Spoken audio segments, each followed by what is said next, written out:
Hello students, welcome to education insights. आज के lecture में बात करेंगे नेशनल इनकम निकालने का जो मेथड नंबर थर्ड है, जिसका नाम है वैल्यू एडेड मेथड या फिर प्रोडक्ट मेथड।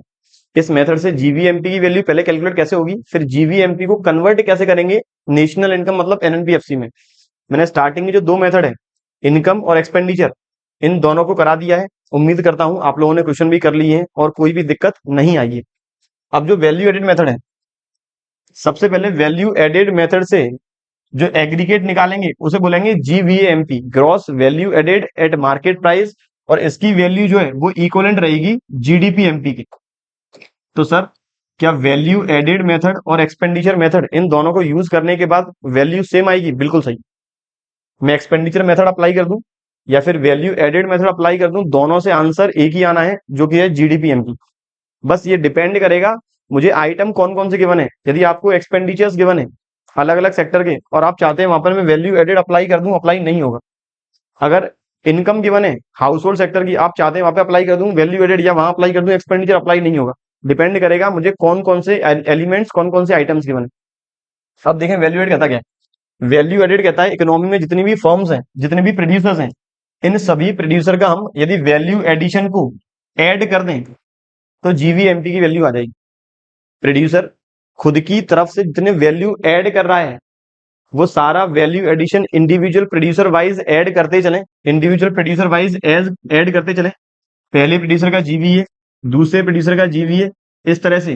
तो मुझे इकोनॉमी का कुल जीवी आ जाएगा, और जीवीए एट एमपी, इकोनॉमी का कुल जीवी आ जाएगा। अब वैल्यू एडिशन का मतलब क्या है? वैल्यू एडिशन का मतलब प्रोड्यूसर ने पिछले प्रोड्यूसर से जिस रेट में रॉ मटेरियल खरीदा, प्रोड्यूसर ने पिछले प्रोड्यूसर से जिस रेट पर रॉ मटेरियल परचेज किया, माइनस प्रोड्यूसर जिस रेट, और इस आइटम को माइनस करेंगे प्रोड्यूसर जिस रेट पर मार्केट के अंदर वो बेच रहा है। बच्चों की तैयारी को और बेहतरीन बनाने के लिए एक कॉम्प्रिहेंसिव बुक लेकर आए हैं, क्वेश्चन बैंक विद सॉल्यूशन, जिसमें आपको अकाउंटेंसी, इकोनॉमिक्स, बिजनेस, इससे रिलेटेड पिछले 10 से 15 साल के एग्जामिनेशन वाइज क्वेश्चंस आपको मिलने वाले हैं, जो हमने कवर किए यहाँ चैप्टर वाइज। और इकोनॉमिक्स और बिजनेस की तैयारी अच्छी करने के लिए हमने अलग से चैप्टर वाइज क्वेश्चंस भी कवर किए हैं, जिसमें आपको वेरी शॉर्ट, लॉन्ग और मल्टीपल चॉइस क्वेश्चन के फॉर्म में बहुत सारे क्वेश्चंस मिलने वाले हैं। प्लस इस बुक के अंदर हमने 6 मॉडल टेस्ट पेपर भी कवर किए हैं आपकी तैयारी को और अच्छा करने के लिए। इस बुक को परचेज करने का लिंक नीचे दिया हुआ है, आप अमेजॉन या फिर हमारे एप्लीकेशन से डायरेक्ट से परचेज कर सकते हैं, या फिर इसे आप हमारे हेल्पलाइन नंबर 7877201323 से भी परचेज कर सकते हैं। Thank you.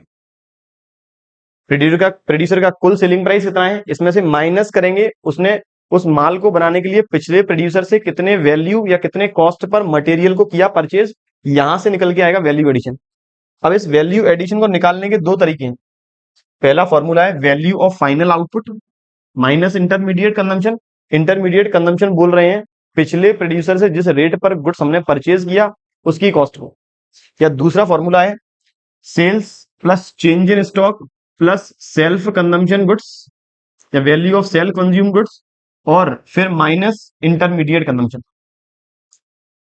पहला formula value of final output minus intermediate consumption. Value of final output को हम दूसरे तरीके से भी निकाल सकते हैं, वही रहा। क्योंकि एक प्रोड्यूसर, उसने जो माल बनाया, हो सकता है हमें क्वेश्चन में गिवन हो इस साल कुल कितना माल बनाया सारे प्रोड्यूसर्स ने इस फॉर्म में, या हमें क्वेश्चन में गिवन हो प्रोड्यूसर ने कितना माल बेचा, कितना माल प्रोड्यूसर आज भी रखा हुआ है, कितना माल पहले से रखा हुआ था, और कितना माल प्रोड्यूसर ने सेल्फ कंज्यूम्ड कर लिया। जैसे फार्मर है जो भी गेहूं की खेती जो कर रहे हैं, अब गेहूं उन्हें खुद को भी कंज्यूम करना है और मार्केट में भी बेचना है। तो कोई भी फार्मर ऐसा नहीं होगा खुद का गेहूं पहले मार्केट में बेच दे, मार्केट से वापस परचेज कर ले। अगर प्राइसेस कांस्टेंट है तो हमेशा मानेंगे उन्होंने जो गेहूं खुद ने उगाया, कुछ अपने लिए विड्रॉ कर लिया, कुछ अपने लिए सेल्फ कंजम्पशन के लिए निकाल दिया, और बाकी बाजार में बेच दिया। तो वैल्यू ऑफ फाइनल आउटपुट निकालने के लिए कुल इस बार जितना माल बना, हो सकता है आपको इस फॉर्म में वैल्यू गिवन हो कि मैंने कितना बेच दिया, कितना आज भी रखा हुआ है, और कितना हमने सेल्फ कंजम्पशन के लिए विड्रॉ कर लिया। तो एक तो फॉर्मूला मेरा हो गया value of final output minus intermediate consumption, और दूसरा फॉर्मूला हो गया सेल्स, चाहे सेल्स डोमेस्टिक हो या एक्सपोर्ट वाली सेल्स हो, प्लस चेंज इन स्टॉक जो निकालेंगे closing stock minus opening stock के थ्रू, और plus self consumption of goods. तो वैल्यू ऑफ फाइनल आउटपुट निकालने का दूसरा फॉर्मूला ये, और माइनस इंटरमीडिएट कंजम्पशन, हमने पिछले प्रोड्यूसर से कितने वैल्यू में परचेज किया, जिसे हम सिंगल यूज प्रोड्यूसर गुड्स भी कह सकते हैं, या फिर इसे हम inventory investment raw material consumption भी बोल सकते हैं। एक बात और याद रखनी है, कि जो हम पिछले प्रोड्यूसर से जो गुड्स परचेज कर रहे हैं वो यहां भी इंक्लूड है और वो यहां भी इंक्लूड है, क्योंकि जो माल, जैसे दो तरह के प्रोड्यूसर हैं, एक तो है रिटेलर, एक है मैन्युफैक्चरर। एक है रिटेलर मतलब ट्रेडर, जो फिनिश्ड गुड ही परचेज करेगा, फिनिश्ड गुड ही बेचेगा। एक है मैन्युफैक्चरर, जो रॉ मटेरियल खरीदेगा और फिनिश्ड गुड में कन्वर्ट करने के बाद बेचेगा। तो मैन्युफैक्चरर के लिए यहां मैंने इंक्लूड किया रॉ मटेरियल और यहां मेरा आया फिनिश्ड गुड, जबकि ट्रेडर के लिए यहां भी आया मेरा, जो मैंने इन्वेंट्री परचेज की मेरे लिए तो फिनिश गुड है वो, और यहां भी सेम वही फिनिश गुड आया। तो मैंने ये बात की वैल्यू एडेड मेथड की, बहुत सिंपल है, सारे प्रोड्यूसर्स का इंडिविजुअल वैल्यू एडिशन प्लस करते जाएं और माइनस कर लें, और सारे इंडिविजुअल का वैल्यू एडिशन मतलब वैल्यू ऑफ फाइनल आउटपुट में से माइनस कर लें इंटरमीडिएट कंजम्पशन, वैल्यू एडिशन आती जाएगी, वैल्यू करते चले प्लस, पूरी इकोनॉमी की जीवीएमपी आ जाएगी। अब मुझे जीवीएमपी को कन्वर्ट करना है नेशनल इनकम में, जीवीएमपी को कन्वर्ट करना है नेशनल इनकम मतलब एनएनपीएफसी में। जीवीएमपी का जो इक्वलेंट है जीडीपी एमपी के, तो सेम वही एडजस्टमेंट करेंगे जो मैंने एक्सपेंडिचर मेथड में किया, डेप्रिसिएशन माइनस, एनएफआईए प्लस और एनआईटी माइनस। बच्चों ये बात थी मेथड नंबर थर्ड, जो कि है वैल्यू एडेड मेथड। इसके कुछ क्वेश्चंस हमने आपको पीडीएफ में शेयर किए हुए हैं, वहां से क्वेश्चन करें, सेक्टर वाइज क्वेश्चन करें, वहां कोई दिक्कत आती है हम वो भी डिस्कस करेंगे। इसके अलावा फर्दर तीनों मेथड के इनकम, एक्सपेंडिचर और वैल्यू एडेड के कुछ प्रैक्टिकल क्वेश्चंस डिस्कस करने वाले हैं अगली क्लासेस में।